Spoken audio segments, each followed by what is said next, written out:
fiction, science fiction, horror, fantasy, crime, LGBT, thriller. You have now entered the House of Mystery with your hosts, Eric Shapiro, David North Martino, John Copenhaver, and Al Warren. Heard on KCPW 106.5 FM Los Angeles, 102.3 FM Riverside, and 105.0 AM Palm Springs. Welcome back into the House of Mystery. I'm Al Warren. Mr. Joe Goldberg is in the room. He come back from the Boucher. I'm back from the Boucher Con. It's a great time. It's my first flight in 4 years. I used to fly around the world for work for decades. 100,000-mile clubs, and every airport was my home. And then I go to O'Hare, and I'm going, wow, I have not been in this place for 4 years. And I had a little anxiety. Yeah. Like, wow, I'm a little rusty and older. Yeah. It all comes back. It came back. I had to elbow the people next to you. Hey, that's my armrest. Get the hell out of here. Yeah, I had to go back and forth right through COVID, and you have to get tested up the nose and out the nose and all that stuff. So, yeah, I don't miss it. I'm not really fond of it, but I'm getting old and cranky. Got me in the groove. I need to get out. Yeah. Okay. We'll start sending you places every week. Go ahead. Yeah. Anyway, well, now joining us, we've got another Goldberg. Another Goldberg that writes. Now he's not quite as popular as you. He hasn't written as many books. He's not on the level of the Joe Goldberg, but he's got a new book out called Malibu Burning. It's a Sharpe and Walker book 1 of 2 books. So Lee Goldberg, thank you for being here. It's great to be here. And you're proving right now with this podcast what Elon Musk is saying, that the Jews are taking over the world and crushing Twitter and doing all sorts of nefarious things with our space lasers. Yeah, I saw that. Yes, I felt good about that. I was like, where do I sign up? I missed the meeting, I guess. Yes, you didn't make the Jewish conspiracy meeting? Yeah, I'm sorry about that, guys. Maybe next time. Well, you guys started all the fires too, right? Well, yeah, I think didn't Marjorie Taylor Greene say over the weekend that the Jews were also shooting the Burning Man conference with their space laser to create the floods that created the fraud of global warming or something like that. What's the big picture, guys? Best-selling books, popular TV shows. We want to control the world. Who wants it? God, there's just more headaches. Well, I was going to say that this is a plot for books, but there's reality versus fiction, and which is which? So, Lee, you got a new book out, and it's centered on Malibu burning. And how does an idea like that come to you? It comes to you when the flames of the Malibu fire are licking at your house. How can I monetize this? I live in Calabasas, and we had to evacuate a few years ago because of a massive wildfire, the largest in Southern California history, perhaps in California history. But prior to that, I wrote a book called Lost Hills that ended with a fictional wildfire that devoured Southern California, and it was shocking to me when that fire actually came true. And I've had this idea in the back of my head about pulling off a big heist in the midst of a massive wildfire, and I thought, oh God, I can't do it because I already wrote about a wildfire in Lost Hills. But then I decided to make it the same fire, only seen from an entirely different perspective. And I drew it this time, not from my imagination, but from my own experience. Not that I was out there fighting fires, but I know what it's like to have to evacuate your home because flames are rolling up the hillside toward your house. Yeah, it's scary stuff. And but now we have a checklist of what to pack in our car when we have to get up and go. It's one of the risks you have to keep in mind when you discover you actually live in what is a geological wildfire highway.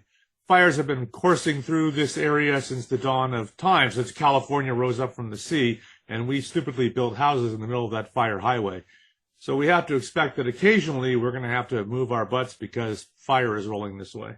Well, Lee, you took the fire story, and you write certain kind of books, police procedurals, or conspiracy, or heist books. This is kind of a merging of those two together, those different kind of themes or storylines. Yes, because I want to get back to writing a big, over-the-top heist novel, sort of like the 5 I did with Janet Ivanovich. But my audience right now, if I can say that, seems to expect police procedurals from me.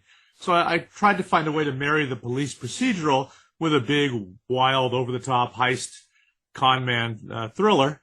And Malibu Burning came out of it. Only this time I'm not dealing with cops, per se. I mean, I am dealing with cops, but not the usual cops you see in fiction, but rather arson investigators, which is something you don't see very much in this genre. Are you an arson expert now? I knew nothing about arson when I started this. I've got a whole bunch of textbooks and stuff, and I came up with what I don't reveal it to your readers, listeners, but I came up with what I thought was a no pun intended, novel way to start fires.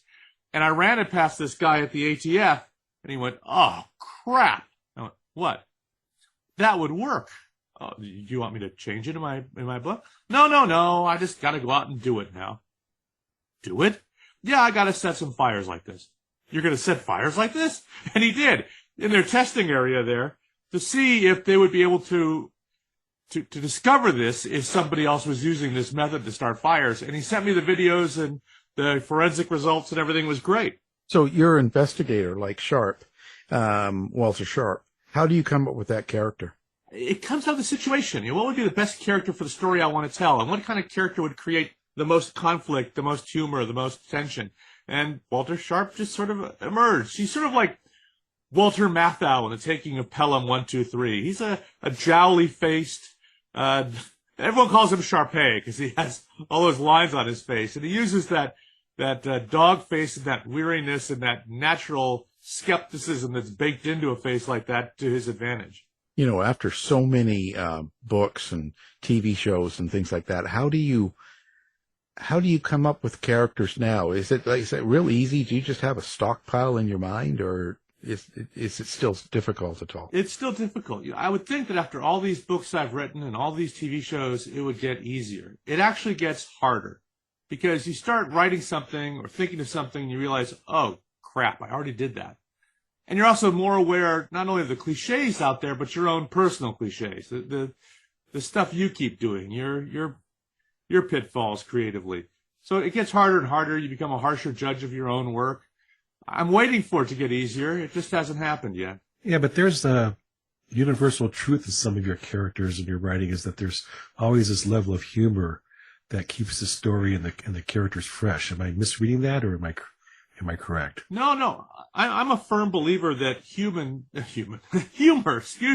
is a big part of life. I don't buy the books where they're unremittingly dark and there's no humor, because in my own personal life, even in my saddest, most tragic moments, there's always been some humor. And I think humor humanizes characters. I think if you have genuine humor, I'm not talking about one-liners and jokes, but humor that comes out of character and situation, it invests the reader in the people, in the characters. So for me, humor is essential. And I try not to let the humor overshadow the tension or the suspense or the mystery. Sometimes I find myself cutting humor, because I think it's going too far. But I think humor is inevitable in my books, and it should be inevitable in all crime novels. I just don't buy a situation where there isn't some, because it's not real. So when you develop these characters out of the situation, they're not the first thing on your mind. So it's more the situation, and then you develop a character. That's not entirely true. I would say in most of my books, the character comes first, and then I think of what story would reveal that character most and challenge that character most and create the most conflict. Because I really think the story has to be integrally tied to the character, that it's unique to the person you're writing about, that this story couldn't be told with a different character, at least not the way I'm telling it. Do you ever come across where you're writing the character and not the right character, and then what do you do if that happens? Well, then I realize that my book is wrong. I mean, I've had that happen in scenes. I haven't had it happen overall in the book. But if a scene isn't working for the reasons you just laid out, then it's the plot that's the problem. I need to go back and rethink the story I'm telling, because I shouldn't have that issue if the character and plot are perfectly melded, that it's the right story for that character. Because each scene should reveal character and move the story forward. Each scene should reiterate, this is a mouthful of a phrase. If you're doing a series novel, each scene should reiterate the franchise. In other words, it should underscore what makes this series different from all the others and why this scene is unique and told in this way as only this series could tell it. If any other character could speak these lines or be in this situation, then your scene doesn't work. I just wrote that one down. How much do you know of your characters when you start then? Do you have them plotted all the way to the end, or are you learning with them as you go along? Well, I'm a firm believer in outlining. I don't do a detailed outline, but I do outline my entire book. I know exactly where the story is going. Particularly, I know how the mystery is solved. That doesn't mean I don't deviate from it. I call my outlines living outlines. I tend to finish them about 2 weeks before I finish the books. Because as I'm writing, I find myself making adjustments and changes as the characters reveal themselves and new ideas come to me. And then I revise my outline to incorporate those changes. And in this way, I always know what I'm doing when I sit down and write. I am not making up the plot as I go along. I believe that in most cases, I can tell when I'm reading a book that was not outlined. You can feel, you can see the writer treading narrative water while they're waiting for the story direction to come to them. And then when they spot it, they head that way, and they never go back and rewrite the treading water. And it's infuriating to me. One of my mentors, the writer-producer Stephen J. Cannell, said, it's one thing just to get in a car and drive. It's another thing to get in a car and say, I'm going to drive from Los Angeles to New York, and I'm going to take the 10 freeway all the way. Now, that doesn't mean that you won't go off the 10 or end up taking other routes, but at least you know your direction. I'm going from LA to New York. And that's the way I feel about outlines. And in the case of a mystery, you're not just telling a story, you're creating a puzzle. And that puzzle has to fit. It has to work. So I need to know what the clues are that I'm distracting readers from, but yet putting in front of them. I'm also a firm believer that the reader should be able to go back and see all the clues they missed. I believe in playing fair with the reader and not have my heroes discovering information that they don't disclose to the reader. So having those two notions, telling a good story, but also playing this game, creating this puzzle, performing this magic trick, requires me, I believe, to outline if I'm going to do it right. So this is a 2-book series, so you already have two books planned and plotted and outlined before the first one even comes out. No, that's not the case. In this case, I wrote Malibu Burning as a standalone, and the pre-orders for the book were so strong that my publisher came to me and said, we need a sequel and we need it quick. We want it available for pre-order when your book comes out. So I quickly wrote a sequel, which I delivered about 2-3 weeks ago. But the book has been available for pre-order without a description or a cover, just the title. And apparently the sales have already been brisk, which is nice. And I just found out over the weekend at BoucherCon that they want me to do a third one. So I'm already thinking about what the third book might be. And I've come to the realization that my career is over. I've come out of ideas. I'm out of ideas. Whatever skill I had, I've lost. So after this interview, I'm going to be submitting employment applications at Arby's. Oh, okay. That's good. They'll take you. Yeah. Your story's in the news, right? Isn't that where the stories come from? No. I don't know where they come from. I think of the character, and then the story comes to me as a way to reveal that character. In the case of Malibu Burning, that one was more a situation where I came up kind of with the story first, and then the characters came to me, and I reshaped the story to match the characters, because I have these parallel plot lines in the book that converge. And it's almost like two separate novels that come together into one. And that was also tricky. How do you experience your characters then? And that's kind of a cliche question, but for you, are you seeing them, hearing them, and all that, or is it like watching a movie? Like, what's the experience for you? For me, it's like watching a movie. I'm often surprised by what they say and do. But the characters are smart enough to stay within my outline for the most part. But they'll say things, reveal things about themselves I didn't know, and that just come out of and sometimes I feel like I'm channeling spirits or something. Because if I'm really in the zone and the writing is flowing naturally, I'm as entertained and surprised as the reader by what comes out. And then the next day I go back and rewrite it, and the writer in me then crafts it. But I tend to just lay it all out without thinking much about it, and then the next day spend the first part of the day rewriting what I did the night before. So does this happen to you when you're driving a car or anything like that? Well, I don't write when I drive a car, but I do think of ideas at the strangest times. And my wife and my daughter know when it's happening. They can see the way my eyes glaze over. They either say, "Oh, you're thinking about your book," or they're saying you're eavesdropping on a conversation that you're going to use for your book. If I'm in a restaurant or something. What do you hope people get out of your book? Pure entertainment. I'm not trying to change the world or push a social message or anything like that. I'm not trying to be literary. I'm trying just to entertain and give my readers an escape from whatever their troubles are, from the stress that they have. Just a really good time. I'm not trying to become a Nobel Prize, Pulitzer Prize winning author or anything like that.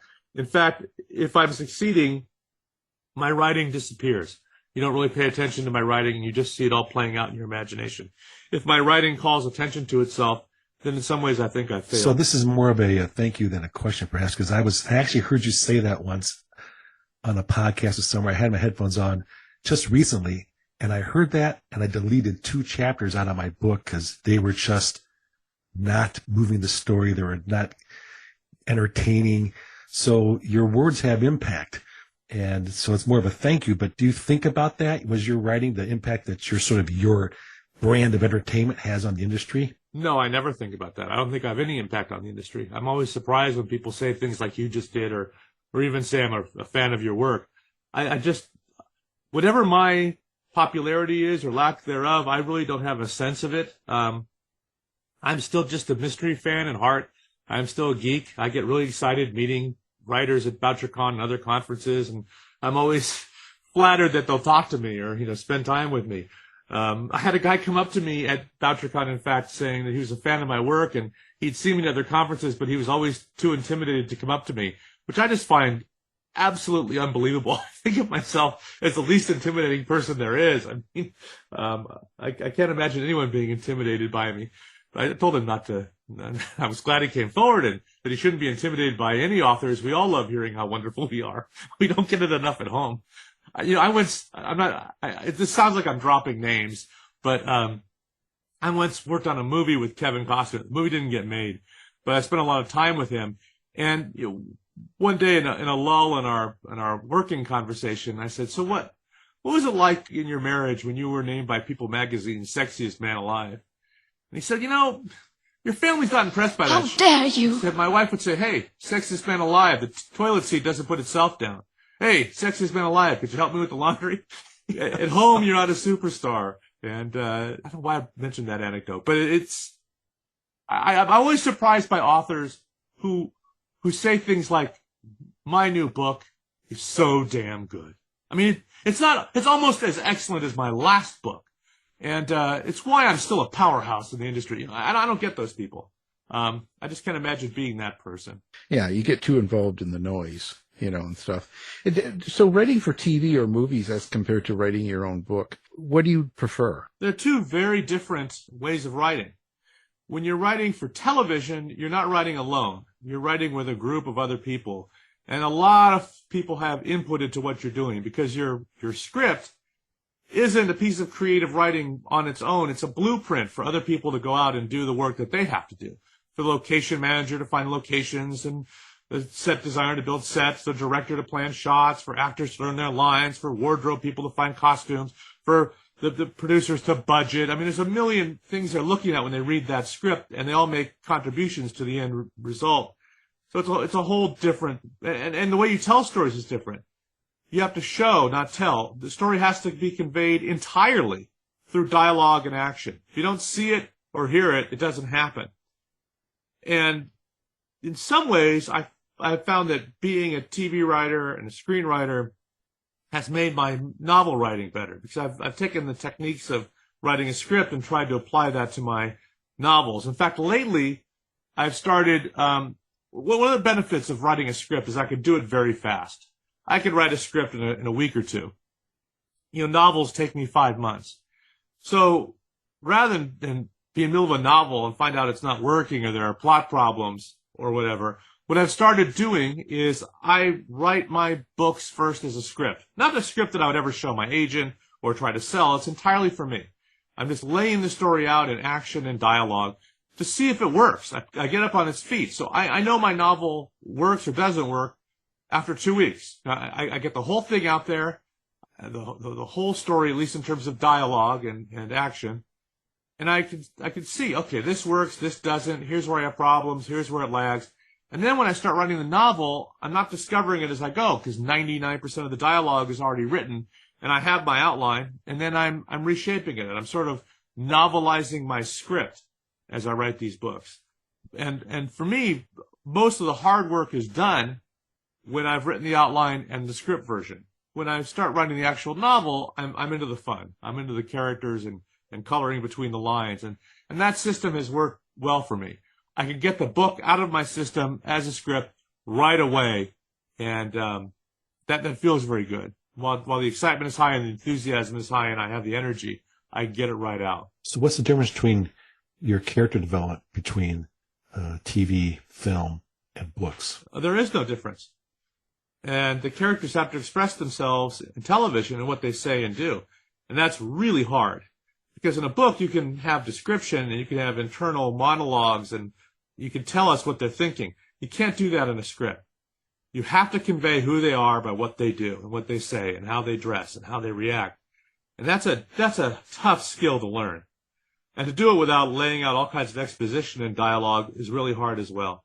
But I think those are good lessons for any novelist to learn. In fact, I would urge most novelists to learn all about writing scripts, even if they have no intention of ever doing a script, because it'll make your novel writing so much better. So what's the most important part of the book? The most important part is the characters. If you have strong characters, the reader will forgive you almost anything.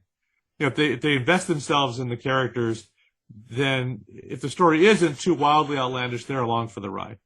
So how do you make it so that character means a lot to a lot of people? Like, I'm trying to write a book here. What would you recommend to me? Well, you have to create a character that readers are willing to make an emotional investment in. You're asking a reader to spend an awful lot of time with the character you're creating. And also as an author, I have to spend 5 months with these characters. Do I want them in my head, in my life for 5 months? Are they characters I'm going to enjoy writing, that I'm going to enjoy being in the heads of? And then I feel if I can enjoy it, if I look forward to getting back to these characters, that my readers will too, or my viewers. It's why I don't think I could ever write a book like Silence of the Lambs. I just don't want to spend time in the head of that dark a character. It's just not where I want to be. My villains, and I put quotation marks around that, are not just bad people. They have lives. They have sense of humor. They have families. They have goals and desires beyond whatever crime or evil thing they're doing. They aren't defined by the evil thing they're doing. That's something I learned from Stephen J. Cannell, a mentor of mine, but also what I've learned through osmosis reading Larry McMurtry and John Irving. I mean, even their bad people, again, in quotation marks, see themselves as the heroes of their own stories. And both John Irving and Larry McMurtry have created what I like to call amiable villains. There are things you can like about them. I mean, The Sopranos is a good example of that. We all loved watching The Sopranos, even though the people were loathsome individuals. At the same time, they were us. They had families and bills to pay and family obligations and disappointments and emotional problems. And yeah, they killed and stuff for a living. But that too. Your characters have to be, I use this term loosely, likable, even if they're loathsome. And so that's how you get through writing, let's say, the evil person in the book. I have to understand them. I have to be in their head and see if I'm writing the bad guy, see myself as the hero of my story. It's not the detective, it's me. I'm the good guy. It's the detective that's the bad guy.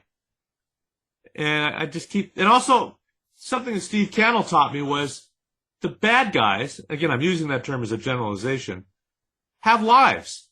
They're doing other things besides waiting around for the good guy to come after them or worrying about the good guy.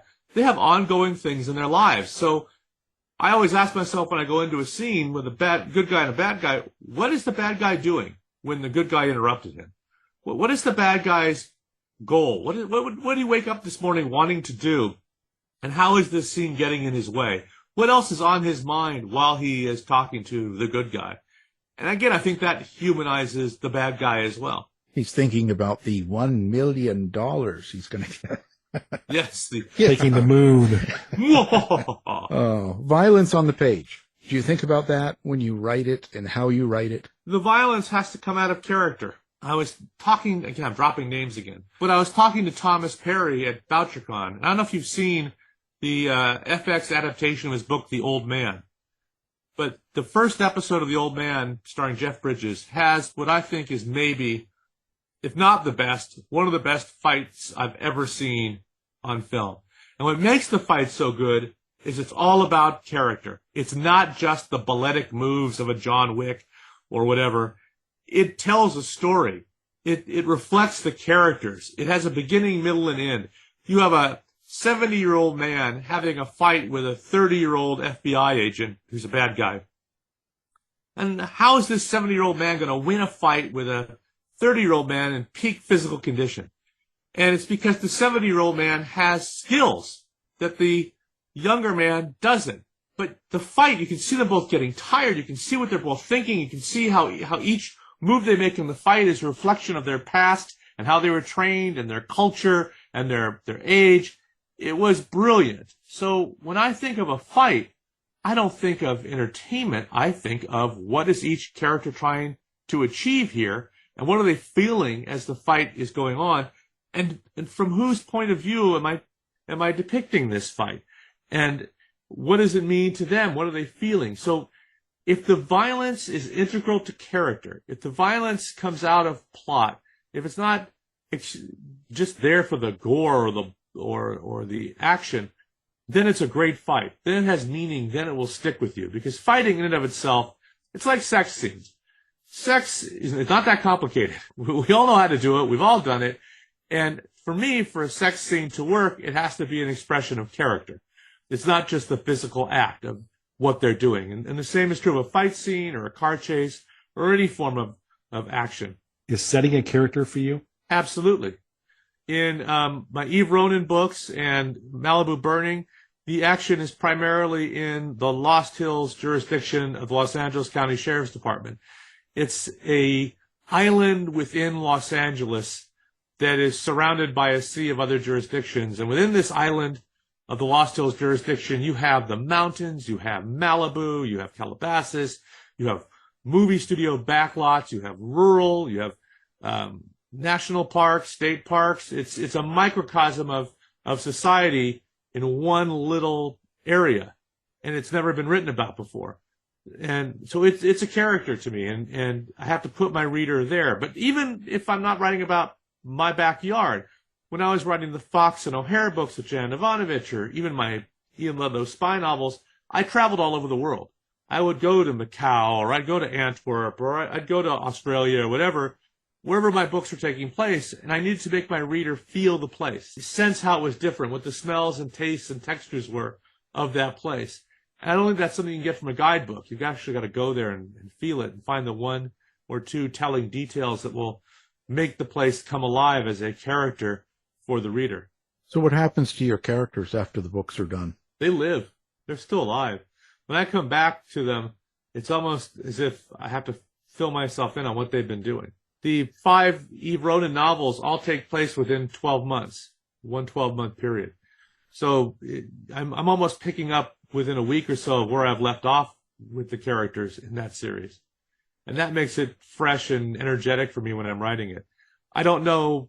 Malibu Burning, the sequel, takes place 12 months after the first novel. But I don't know, as I start writing the third one, where it will pick up from where I left off. You have a favorite character that stays with you? No, they all stay with me. I think if I had to go back right now and write another Monk novel or write another Fox and O'Hare novel, I could do it. They're still there in the back of my mind. How do you think each book changes you, or does it? Well, each book challenges me in a new way because I don't want to repeat myself. So I have to find, as I'm plotting each book, a way to, because that also makes me want to write them. If I'm just going from, if I'm just doing it formulaically, if I'm just manufacturing the story, then I'll be bored and my reader or viewer will be bored. I just don't want to just connect the dots. I want to do something fresh and new that challenges me. And sometimes I resent myself for doing it because sometimes it gets really hard. Like Malibu Burning, I had to create a spreadsheet for the 2 timelines so I knew exactly where they were going to meet up and what was going on. And I vowed I would never do that again. And then I did it again. I did it for a book called Calico, which is coming out in November. It's a dual timeline story, a police procedural set in present day and a period Western set in 1883 that share the same dead body. And it was a nightmare to plot that. You mentioned reader. Do you think about your reader as you're writing your... I think about, yes, I do. But there are 2 stages of writing. There's the stage where I'm just putting it on the page, and then there's the next day when I rewrite. When I'm rewriting is when I think about the reader. Is this boring? Is it lagging? Is there too much exposition here? Can I do some cutting? Can I make it move faster? Would I still be interested if I were reading this right now? And I would say that I cut so much of my own work. I really, another one of my mentors, a writer-producer named Michael Gleason, who created Remington Steele, he says that, the terrible thing about being a writer is you have to kill so many of your babies. You have to kill stuff you really like, cut so much stuff. I never throw it away. I have a book called Junk, a file called Junk that I put all the stuff I cut into. Because sometimes I go back and find scenes and moments that I cut from other books that will work in new books that I'm doing. Do you have this all sort of planned out, or do the ideas just come to you accidentally, or they come to you for whatever way? And how do you know that you're going to write that book? Is there some sort of clue for you? I have to be excited about it, and I have to be scared by it. Those are the 2 things. I have to really want to do it and also think that I can't. And that motivates me to push through. But I don't always make the choice. I don't want to reveal too many details about Malibu Burning, but when I met with my editors over the weekend at VoucherCon, and they said, we want a 3rd book from you, they also had some marching orders, which was, we want to see X, Y, and Z in the 3rd book.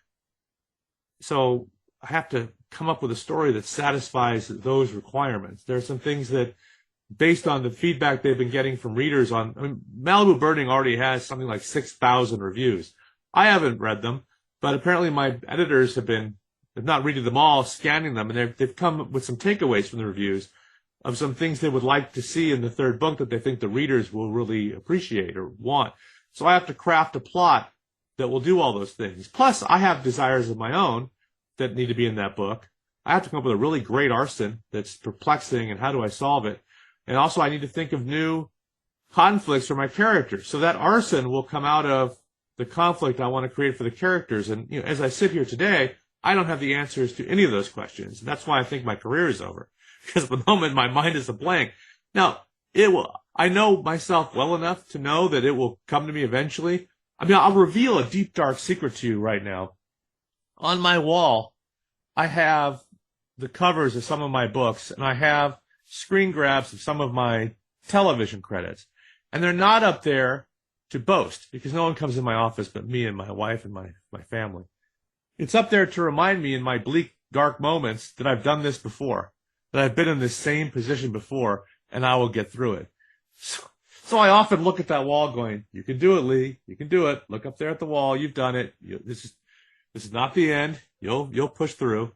So that's kind of where I am today as I'm speaking to you, wondering what the hell am I going to do in this next book, and can I pull it off? Well, we're sure that you will. And I'm glad you're sure. I'm sure. Just call Joe. He'll help you out. Yeah, I'll help you. I need somebody to collaborate with. I'm sure you need somebody else to collaborate with. Hey, let's talk collaboration. How do you like that? Television writing is collaboration.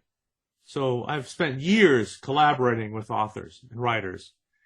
And so for me, the first collaborations I did were with my television writing partner. We did a series of novels for Amazon called The Dead Man that we treated like a TV series. We hired other writers to write our stories, and we had a new book come out every month. We did 24 of them. But also, I've written books based on the TV series Monk, and in that case, I was collaborating with the creator of Monk. I had to run my ideas past him, and I was voicing his character and doing things with his character, which he had entrusted me with. And then with Janet Ivanovich, she and I were friends long before we were writing together.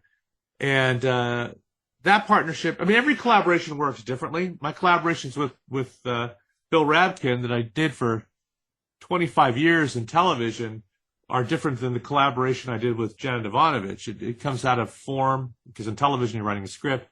With Janet I was writing a book, so it's a little bit different. So it's what I try to do in a collaboration is not to imitate the other writer's voice or vice versa. I told Janet that I'm not going to try to write in your voice, and you shouldn't expect me to. If I could write in your voice, I'd be doing it already, and I'd be as successful as you. We're going to have to create a new voice, one that's not you and one that's not me, that's Janetberg, or Leovich. It's a new voice that we can both write in comfortably that is neither one of us, so that the reader won't be able to tell what you wrote and what I wrote, and it'll still reflect our attitudes about telling stories. And I think we pulled that off. I don't think readers can necessarily tell who wrote what. In fact, on those occasions when I've read reviews and someone will say, oh, that's clearly a Janet line. No, that was me. And vice versa. They'll say, oh, this is clearly Goldberg. No, that was Janet. It amuses me, but it also tells me we succeeded. Well, if you want, I might change gears here, because you've written for TV, movies, you've written the books, and obviously the industries have changed. I was wondering if you could, for those who are aspiring or listening or want to get in there or want to be the star or whatever, how has the industry changed, or what should we be looking at to make that break in the new writing world? Well, the publishing and television industries have changed fundamentally and massively. I could spend the next hour just talking about television and then spend another hour talking about publishing. I mean, the Writers Guild strike right now and the SAG strike right now are a reflection of the massive ways in which the television and film industries have changed, and the ways we have to fundamentally rethink how we are interacting with that industry as writers and artists. It's why this strike is so important. In terms of publishing, the landscape has completely changed. The rise of the ebook and e-readers and Amazon, and now the ease of self-publishing, where anybody can have their book on the Amazon and Barnes & Noble marketplaces, sharing shelf space with James Patterson within seconds, has totally reshaped the landscape and the way the business works. I don't know how you'd break in today. There are so many avenues to do it, but now with so many people self-publishing, discoverability is a huge issue. And so much of what is self-published is just unimaginable excrement. I mean, it's just horrible. I mean, just because you can self-publish doesn't mean you should. The fact that you can be on the shelf next to James Patterson means you've got to be as good as him. And, once you've pooped out one god-awful novel and self-published it, that you can't change people's first impressions of you. It's a huge mistake for most authors, aspiring authors, who self-publish, because they're just destroying any future career they might have. They're trying to learn in public, and you just can't do that. I'm baffled by some of the crap that people have self-published. It's astonishing to me. But right now, it's so hard for smaller publishers, mid-level publishers, to stay afloat in this world, because how do you market a book? How do you advertise a book in a world where thousands of new books are being added to Amazon and Barnes & Noble and Kobo each day by this tsunami of self-published authors? It's tough. And the numbers of publishers now who are willing to take a risk on a first-time author is dwindling. I don't know if I could break through today. It's a whole new world. Well, you could always fall back on being the Daniel Craig impersonator. Yes, that pays the bills between books and TV assignments. Yeah, you must be like filling in the love scenes and the. But because of this voice that I now have, I've had to cut down on my audiobook narrating. Yeah. Did you know you were going to be where you are now when you were young and breaking into the writing or just starting to write? Did you have the confidence back then that you thought, well, I'll be published, I'll make it? Yes, I did. I've been writing my entire life. I've been writing books since I was a little kid.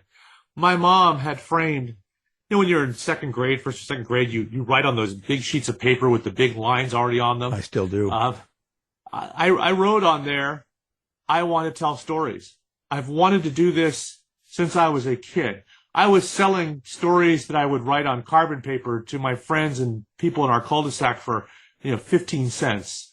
I've been writing novels and scripts my entire life, And it dawned on me the other day when I was writing that I am literally doing the same thing now that I was doing when I was 12 years old. I'm sitting here in front of well, in this case, not a typewriter anymore, it's a computer, but I'm sitting in front of the blank page, telling stories while listening to TV and movie themes. Exactly what I was doing when I was a kid. And at times I want to go back and tell little me, it's going to work. You're going to be doing exactly this when you grow up. But I never doubted it. It was stupid of me, but I never doubted that I would end up writing books and writing for television, that it would happen for me. And maybe I had that confidence because I had a foot kind of in each industry. My father was a television anchorman where I grew up in San Francisco. He was on the 6 and 11 o'clock news. I don't know if I can do his voice with the vocal cord issues I'm having today, but he always talked like this. Even in casual conversation, he talked like he was doing a television report. Hello, Lee. How was school today? Please pass the salt. And he talked like that his entire life. And so seeing my dad on TV made TV seem, I think, accessible to me, not something that was strange and impossible to achieve. My mother was a feature writer and gossip columnist for the local newspaper. So she was in print all the time. So the notion of getting into print didn't seem so foreign to me. My mom and dad could do it. I could do it. So I ended up doing what they both did, but from entirely different perspectives. I told stories on TV, and I did start out as a journalist, but then became a novelist. Okay, so now, do you do social media? Where do people find Lee besides BoucherCon? Well, today, to survive as an author, you've got to be all over the place in social media. I'm easy to find. I'm Lee Goldberg on Twitter. I'm Lee Goldberg on all the other social networks. And I'm LeeGoldberg.com. I'm everywhere. I'm impossible to escape. You'll find myself promoting everywhere. The ubiquitous Goldberg. Yes. Have you broken into TikTok yet? No, I haven't crossed that line yet.